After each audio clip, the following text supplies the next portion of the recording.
أعوذ بالله من الشيطان الرجيم. بسم الله الرحمن الرحيم.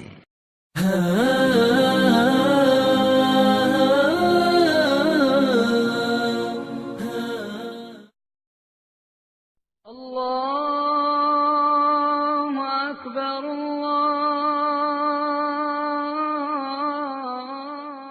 اللہ عز و جل کا فرمان ہے، اے وہ لوگو جو ایمان لائے ہو، جمعہ کے دن نماز کی اذان دی جائے تو تم اللہ کے ذکر کی طرف دوڑ پڑو اور خرید و فروخت چھوڑ دو، یہ تمہارے حق میں بہت ہی بہتر ہے اگر تم جانتے ہو۔ سورۃ الجمعہ آیت نمبر 9۔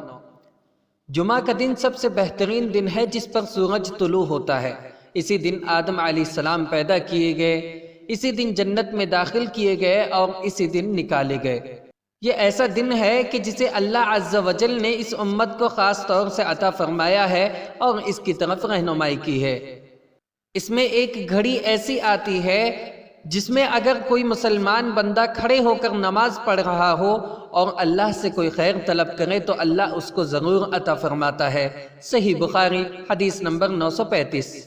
اسی لیے اس دن کے کچھ آداب ہیں جن کا ایک مسلمان کو پاس و لحاظ رکھنا چاہیے۔ ان میں سے غسل ہے جس کا کرنا مستحب ہے، اور ان آداب میں سے خوشبو لگانا، مسواک کرنا، بالوں میں تیل لگانا، اچھے اور خوبصورت کپڑے پہننا، صلاۃ جمعہ کے لیے جلدی آنا، لوگوں کو ان کی گردنیں پھاند کر یا ان کے درمیان دوری پیدا کر کے تکلیف دینے سے بچنا، سورہ کہف کی تلاوت کرنا اور قبولیت کی گھڑی کو تلاش کرنا ہے۔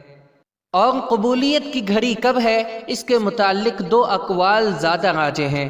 پہلا، غروب شمس سے پہلے جمعہ کے دن کا آخری وقت۔ دوسرا، خطبہ جمعہ کے آغاز سے لے کر نماز کے ختم ہونے تک۔ جمعہ کے آداب میں سے یہ بھی ہے کہ نبی کریم صلی اللہ علیہ وسلم پر کثرت سے درود بھیجا جائے۔ نبی کریم صلی اللہ علیہ وسلم کا فرمان ہے، جمعہ کے دن اور رات میں کثرت سے مجھ پر درود بھیجا کرو۔ جو شخص مجھ پر ایک دفعہ درود بھیجے گا، اللہ عز و جل اس پر 10 رحمتیں نازل فرمائے گا۔ سلسلۃ الاحادیث الصحیحہ حدیث نمبر 1407۔